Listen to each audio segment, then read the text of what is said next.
নমস্কার বন্ধুরা, সারা টকিজে আপনাদের সকলকে স্বাগত। আমি আকাশে। এখন আমরা বাদামি হায়নার কবলে দেবালয় ভট্টাচার্যের নতুন কাজ হইচই স্টুডিওস থেকে রিলিজ করতে চলেছে। এই সিনেমাটা আজকে অফিসিয়াল ট্রেলার রিলিজ করে দেওয়া হয়েছে।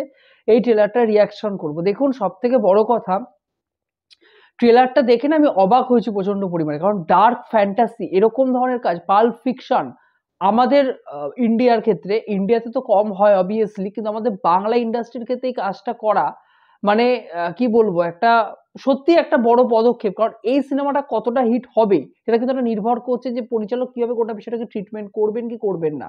কারণ ডার্ক ফ্যান্টাসি যদি কথা বলতে হয়, আমার একটা নাম মনে পড়ে, রিডলি স্কটের যদি লিজেন্ড বলে সিনেমাটা 1985-এ যেটা এসেছিল।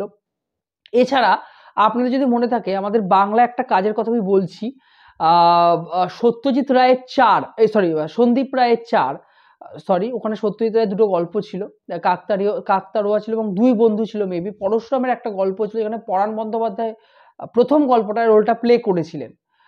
কে আসে কে যায় মেবি গল্পটার নাম ছিল।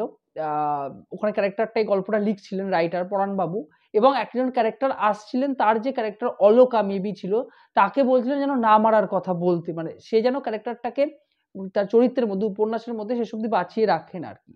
তো পরবর্তীকালে গল্পটা অন্যদিকে একটা টার্ন নেয়।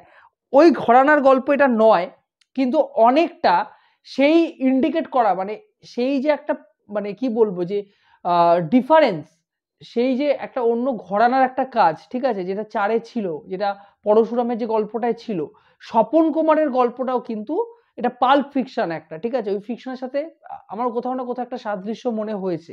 এবার পাল্প ফিকশন ব্যাপারটা কি, বা এই যে সিনেমাটার গল্পটা, এটা কিভাবে আমাদেরকে কোন দিকে গল্পটাকে ইন্ডিকেট করছে যদি বলতে হয়, এখানে হলো স্বপন কুমার, যে একজন লেখক আর কি, গোয়েন্দা গল্প লেখেন, তার ক্যারেক্টারটা দীপক চ্যাটার্জি, যেটা আবির চ্যাটার্জি নিজের ক্যারেক্টারটা প্লে করছেন, তারা দুজনেই এই ওয়ার্ল্ডে, এই সময় দুজনে বসবাস করছেন, দুজনেই রয়েছেন এই ক্যারেক্টারটা, মানে ক্যারেক্টারটাও রয়েছেন, সে যে নিজে যাকে নিজে সে যে ক্যারেক্টারটাকে সৃষ্টি করেছেন, ধরুন সত্যজিৎ রায়, তার ফেলুদা, দুজনেই একটা সময়কালে রয়েছে, বুঝতে পেরেছেন।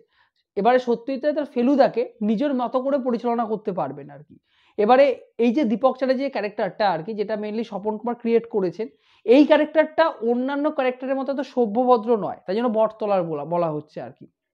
কিন্তু তার কাছেই এবার বাদামি হায়না, যেটা গ্যাং বলা হচ্ছে এখানে আর কি, একটা ভয়ঙ্কর গ্যাং শহরের, তাদের হাত থেকে বাঁচার জন্য একটি মেয়ে, আর যে ক্যারেক্টারটা সিনেমায় মেবি শ্রুতি প্লে করছেন, তো সে যাবে আর কি দীপক চ্যাটার্জির কাছে, বা সে গোটা কেসটাকে সলভ করবে।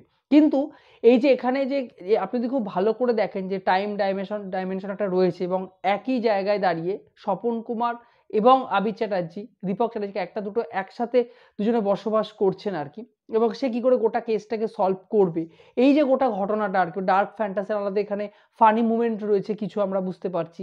তার সাথে এখানে যে শহরের যে ক্রাইম যে ব্যাপারটা, সেটাকে এখানে তুলে ধরা হচ্ছে। খুব ভালো করে দেখেন যে এখানে যে যে ক্যারেক্টারটা নিয়ে আসবে, মানে শ্রুতি, যে ক্যারেক্টারটা বিপদে পড়ে আসছে দীপক চ্যাটার্জির কাছে, তার সাথে কোথাও না কোথাও একটা লাভ অ্যাঙ্গেল, একটা প্রেমের সম্পর্ক তার তৈরি হচ্ছে।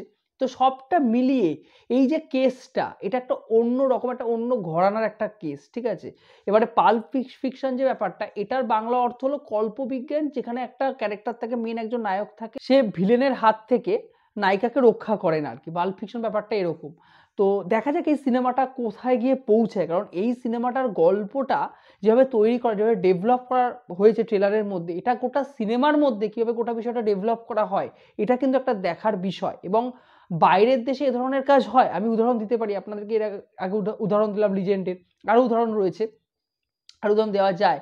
কিন্তু আমাদের ইন্ডিয়ায় বা বলা যায় পশ্চিমবঙ্গে দেবালয় ভট্টাচার্য যে উদ্যোগটা নিয়েছে, যে পদক্ষেপটা নিয়েছেন, এটা কিন্তু সত্যি দেখার মতো। এবং সব থেকে বড় বিষয় এখানে যদি আপনি দেখেন ক্যামেরার কাজ, আমরা এর আগে তার গত বছর যে সিনেমাটা এসেছিল আর কি, কল্লোল লাহিড়ীর ইন্দুবালা ভাতের হোটেল, সেখানে যদি আপনি খুব ভালো করে দেখেন যে সেখানে ক্যামেরার কাজ এবং সাউন্ড, এই দুটো কিন্তু সিরিজটাকে অন্য একটা পর্যায়ে নিয়ে গেছিল। এবং এখানেও তার ক্যামেরার ওয়ার্ক এবং বিশেষ করে তার সাউন্ড মিক্সিং অসাধারণ, জাস্ট অসাধারণ হয়েছে। এবং এক একটা দৃশ্যপট, এক একটা কথোপকথন, মানে ওই যে পরাণবাবুর সাথে কথা বলছে ডিটেকটিভ নিজে, বা সে সমাজকে চিনিয়ে দিচ্ছে পরাণবাবুর চোখ দিয়ে, এই গোটা বিষয়টা কিন্তু জাস্ট অনবদ্যভাবে ট্রেলারের মধ্যে তুলে ধরা হয়েছে। এবং গোটা ট্রেলারটাকে যেভাবে কাটা হয়েছে, 2 মিনিট সামথিং ট্রেলারটার ডিউরেশন, জাস্ট দারুণ হয়েছে। সব কিছু মিলিয়ে বাদামি হায়নার কবলে জাস্ট অন্যরকম একটা কাজ আসতে চলেছে এবং হইচই স্টুডিওজের মনে হয় এটা প্রথম কাজ, বড় স্ক্রিনের প্রথম কাজ তাদের এটা।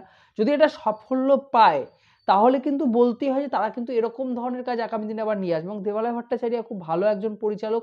তাকে এর আগেও আমরা বহু কাজ করতে দেখেছিলাম। রিসেন্টলি গত বছর একটা হিন্দিতে তিনি কাজ করেছিলেন। ওই কাজটা যদি আমি বাদ দিই, ওটা যদি বাদ দিতে হয় কারণ ওটা তো তাকে মেবি কোথাও না কোথাও গিয়ে তার সাথে একটা কনট্যাক্ট ছিল আর কি করার জন্য। কিন্তু বাংলা কাজগুলো যদি আমি ধরি তাহলে কিন্তু এই কাজটা জন্য আমি নিজে এক্সাইটেড হয়েছিলাম এবং ট্রেলারটা দেখার পরে কিন্তু আমার এক্সাইটমেন্ট আরো বেশি পরিমাণে বেড়ে গেল। এখানে আপনি কালার ডিজাইন দেখুন, এখানে এবার ক্যামেরা ওয়ার্ক করে যে স্লো মোশনগুলো আপনি দেখুন, সবকিছু দুর্দান্ত। এটা অন্য ধরনের ঘরানার কাজ এবং আমাদের সিনেমা দেখতে ভালোবাসি, বাইরের সিনেমা আমরা যারা দেখি তাদের কাছে কিন্তু এই ঘরানার সিনেমা একটা আলাদা ধরনের একটা এক্সাইটমেন্ট কিন্তু ক্রিয়েট করছে। আপনারা জানাবেন আপনাদের বাদাবিনার কবলে ট্রেলারটা কেমন লেগেছে। আর আপনি যদি আমার সাথে সহমত হন অবশ্যই ভিডিওটিকে লাইক করে দিয়ে যাবেন। বন্ধুরা চ্যানেল নতুন যোগ দিয়ে থাকলে চ্যানেলটাকে অবশ্যই সাবস্ক্রাইব করে দিয়ে যাবেন। জয় হিন্দ।